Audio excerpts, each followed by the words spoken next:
Brain health has been very popular in the news lately, and this podcast is for you if you've ever had brain fog, cognitive decline, Alzheimer's, CTE, any of these issues.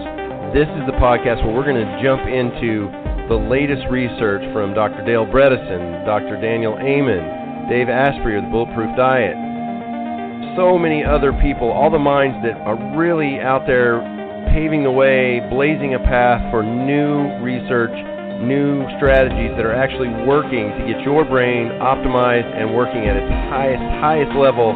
The Brain Builders Podcast is just for you. So get a notebook, get a pen, and get ready to open up your mind and get back to the person that you were meant to be.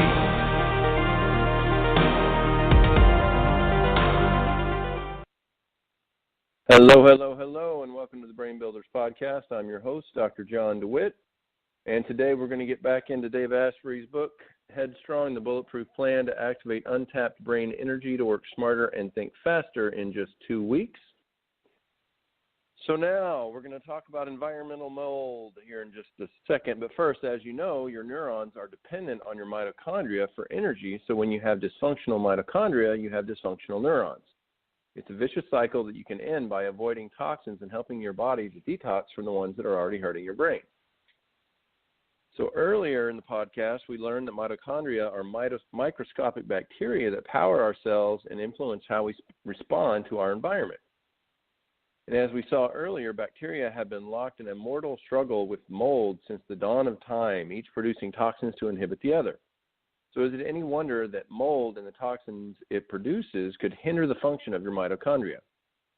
Mold creates toxic chemicals or mycotoxins at levels that are typically far too low for you to smell or taste, but that doesn't mean they aren't making their way into your body through your lungs and skin, not to mention your food and water.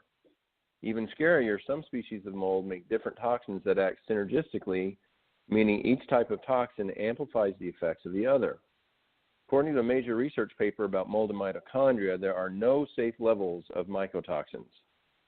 Dave Asprey agrees with this, but he also acknowledges that it's impossible to completely avoid mycotoxins unless you live in a bubble. So he works to minimize his exposure when it's convenient and accept low exposure when it's worth it. Paranoia is just another form of stress, and that's bad for your mitochondria too. The impact of mycotoxins on your health depends on a few factors: the type and amount of mycotoxin to which you've been exposed, the duration of exposure, the other toxins present in your environment, and your personal health profile, which includes your age, sex, genetic background, etc. Your diet also plays a key role in your susceptibility to these toxins. If you're missing certain vitamins, not eating enough, or abusing alcohol, your mitochondria are already weakened and therefore more vulnerable to attack. If they then take a hit from mycotoxins, you're going to feel pretty awful. So about 28% of the population has a genetic sensitivity to mold. For these people, exposure to mycotoxins can cause a variety of symptoms that include brain fog, cognitive issues, fatigue, joint pain, nausea, weight gain, chronic sinusitis, and asthma. He is one of these people. As you read earlier, he grew up in a house that had a water-damaged basement with mold growing behind our innocent-looking wood paneling. Hey, it was the 70s. As a kid, he had strep throat every month. He had nosebleeds 10 times a day, rashes, asthma, bruising, obesity, and arthritis at age 14. When he was tested for allergies, the results always came back negative. Finally, when he was 16, his tonsils were removed in an attempt to prevent me from getting another throat infection. He got his first sinus infection the following week. He remembers going to the doctor and saying, "I feel like I've been poisoned." No one thought to look in my environment for the source of that poison before prescribing antibiotics, which are actually derived from mold toxins. No wonder he felt like crap. He needed something to support his mitochondria, not to add more toxins to the assault. Even if you fall into the 75% of people who are less sensitive to mycotoxins, you're not off the hook. Not only do mycotoxins cripple your mitochondrial function, they also trigger an inflammatory immune response. The more frequently you are exposed to mold, the more chronically inflamed you are likely to become. Eventually, your immune system becomes hypersensitive to the threat and responds to the presence of even a tiny amount of mold toxins right away. We call this response an allergy. In addition to triggering an inflammatory response throughout your body, toxic mold exposure also causes the space between your cells to become wider. This leads your cell membranes and your blood-brain barrier to become more permeable. You do not want either of those barriers to be anything less than airtight. When cellular barriers become leaky, fluid, plasma, and other foreign particles can travel unrestricted to parts of the body where they don't belong, namely your brain. Much like the way the blood-brain barrier protects the brain, a similar type of barrier controlled by a series of tightly locked cellular junctions protects the lining of your gut. As we learned earlier, these junctions are loosened when you're exposed to toxic mold, allowing foreign particles like partially digested food to leak out of the gut and enter the bloodstream. Of course, your body detects these foreign intruders as the hazards they are and sounds the inflammation alarm to attack them. Over time, this inflammatory response becomes automatic. Your body feels like it's constantly under attack and mounts a counteroffensive against substances and foods that may have never bothered you before. Maybe you were previously able to eat gluten or dairy products without a problem, but now you feel terrible if you have even a tiny serving of either.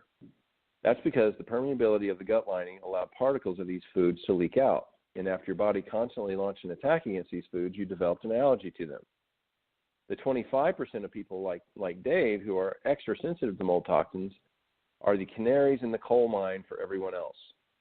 Exposure to mold may affect us more dramatically, but if we're suffering, chances are you're suffering too. Let's give you an example. Not long ago, he attended a professional conference in San Diego.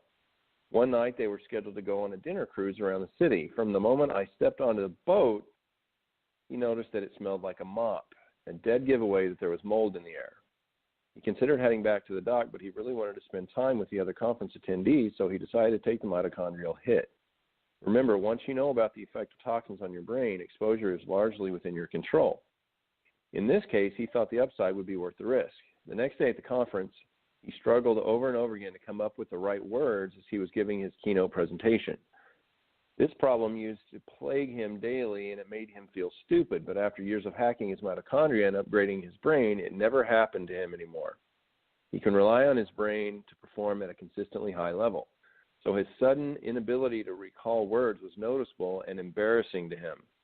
By the way, it's not normal for anyone to experience word recall problems. It's a symptom of impaired brain function, not just a part of getting older. The day after that, he became really fatigued. He had stomach cramps, sugar cravings, and was constipated. Another day later, his face broke out. He developed canker sores in his mouth and had a nosebleed for the first time in years. That night, he slept for 12 hours compared to his usual 5 or 6 and still had no energy the next day. He felt like total garbage. He had also grown love handles from the inflammation. He had a chance to hang out with Marshall Goldsmith that day, a successful business author he's long admired, and we had our photo taken together. When he posted it online, one of his followers commented on the sudden appearance of his inflammation-driven man boobs. Delightful. While his body's response to mold may be more extreme than yours, most people experience some version of these symptoms without recognizing the source. Toxic mold exposure hits your brain mitochondria first, then your gut, and then your skin, and it can really damage your performance in the process. He wasn't the only one at the conference who felt exhausted the day after the cruise. Some people said their allergies were acting up, and others blamed their fatigue and sluggishness on being hungover, even though they drank very little. Consider this story to be a cautionary tale. If you're not performing well or don't feel like yourself, there's always a reason. When he interviewed brain disorder specialist and best-selling author Daniel Amen, MD, about the effects of toxic mold exposure, he told him that it's never normal to have impaired cognitive function. If you suddenly can't remember things, you shouldn't just dismiss it as a common symptom of getting older. Instead, pay attention to your body's signals, no matter how subtle. They could be signs of trouble ahead. Dr. Amen told him that it's possible for mold exposure to impair your brain enough that if you were to take an IQ test before and after exposure, you could score 15 points lower after exposure. How crazy is that? Think about the off days you've had and you just couldn't focus and blamed it on not trying hard enough. What if it wasn't a lack of effort that impaired your performance, but instead it was exposure to toxins that impaired your mitochondrial function? Through the use of his SPECT brain scan technology, Dr. Amen is able to observe how mold affects the brain on a physical level. He explained that in the scans he's seen, mold exposure visibly damages the amygdala, which is the part of the brain that is involved in impulsive reactive emotions such as fear, anger, and anxiety. An impaired amygdala can cause you to fly into a rage for seemingly no reason. This can devastate your performance, not to mention your relationships. Dr. Amen says that people whose brain scans reveal toxic mold exposure often hate themselves because they don't know why they're having such a difficult time controlling their emotions. That is, until they see the damage in the image of their brain looking visibly impaired. Maybe you're thinking, that's too bad, but it could never happen to me without me knowing it. Well, here are some numbers that might surprise you. Close to 50% of the buildings in the United States contain water damage. That's largely because in the 1970s, we started making buildings out of drywall, which absorbs moisture. This creates an ideal environment for mold to grow. Around the same time, we tried to keep mold at bay by adding fungicides to our paint. Unfortunately, the mold outsmarted us, mutating and creating a fungicide-resistant species that makes even more mycotoxins. Isn't that lovely? It's also important to note that once mold grows in your home or office or school, it quickly spreads to contaminate everything else around you, your clothes, your furniture, and all of your belongings. Carpets in particular are porous and will sop up toxic mold. This means that even if you pack up and leave a moldy house, you're literally just taking your problem with you unless you get rid of your belongings too. Despite all the evidence to support how damaging toxic mold is, especially for the brain, most doctors don't learn about mold in medical school and aren't able to recognize toxic mold exposure in their patients. As a result, many people who are suffering from the symptoms of mycotoxin exposure are often dismissed, misdiagnosed, or treated with psychological illness instead of their very real physical illness. Dave was fortunate enough to interview Dr. Scott McMahon, a leading expert in chronic inflammatory response syndrome, or CIRS, which often stems from exposure to mycotoxins. Dr. McMahon estimates that at least half of his patients were told by their previous doctors that they were either crazy or imagining their symptoms. A huge number of them were prescribed Zoloft, while others were simply sent on their way. Understandably, many of them grew depressed and even became suicidal. This is why it's so important for you to listen to your body and to know how to protect yourself and your brain from exposure to mycotoxins. Granted, sometimes this is easier said than done, but the following steps will help you avoid mold and recover from toxic effects if you have been exposed. We're going to go into as many of these as we can in the next couple minutes. Avoid water-damaged buildings. Waterlogged building materials are the perfect breeding ground for mold. Avoid living, working, or attending school in any building that has been damaged by water from a flood, broken pipes, condensation, or water leaks of any kind until a licensed mold specialist has remediated the building. Water stains on the walls or ceilings or a funky smell should be enough to tell you not to spend time in a building. If you enter a hotel room and notice a musty smell, ask for a new room. Schools, government buildings, and older structures are at high risk because they usually aren't well maintained. The number of the school buildings that are interfering with our children's ability to learn thanks to mold is horrifying. Prevent, identify, and repair water leaks. Keep your drains, toilets, and pipes in good working order to prevent flooding. Have the pipes in your home professionally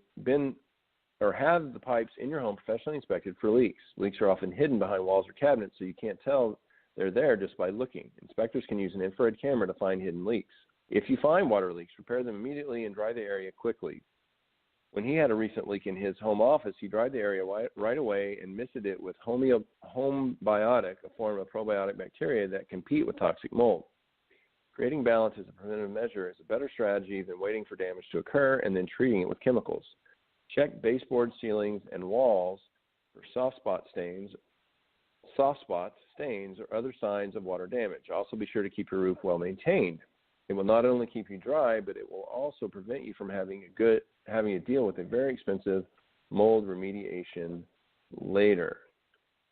So we are going to continue next time on environmental mold. If you would like to register for the Brain Builders Masterclass, it starts November 16th. It's the updated 2.0 version. You can register in the description of the podcast. And it's going to be exciting. We had 75 people in the last one, and we're excited to have even more in this one. We have a lot of speakers and from a variety of different professions. It's going to be really, really exciting. So register for that. That is it for today's episode of the Brain Builders podcast. I'm your host, Dr. John DeWitt. Have a phenomenal day.